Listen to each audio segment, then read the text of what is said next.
আমি কিন্তু ভোট নিয়ে কথা বলতেছি না, আমি গণহত্যা নিয়ে কথা বলতেছি। এই গণহত্যা হবে আনন্দের সাথে, উৎসাহের সাথে, কারণ এই গণভোটেই আমার ভবিষ্যৎ নির্ধারণ করে দেবে আমি কেমন বাংলাদেশ চাই।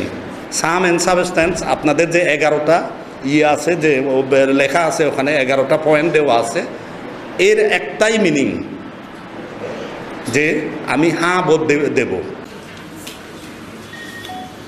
গণভোট 2026 সংসদ নির্বাচন, এই স্লোগানকে সামনে রেখে স্কুল কলেজ মাদ্রাসা প্রতিষ্ঠান প্রধানগণ ইমাম প্রতিনিধি খেয়াল করে দেখি যে আমাদের যে ওল্ড জেনারেশন, যেখানে বাংলাদেশের শিক্ষাটা খুবই কম ছিল ওই সময়ে, এবং ওইসে গণভোটের একটা নির্বাচন রাষ্ট্রকে উপহার দেয়, যে নির্বাচনে মানুষ সবাই দেশ, সেটা ইন টোটো মানাটাই হচ্ছে আমাদের কর্তব্য। এখন সরকারের আদেশ হয়েছে, আপনারা জানেন যে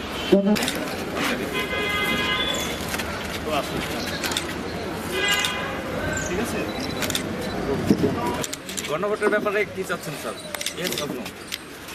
আরে ভাই ফোন বারবার ঢুকাচ্ছেন, একই ফ্রেমে ধরেন।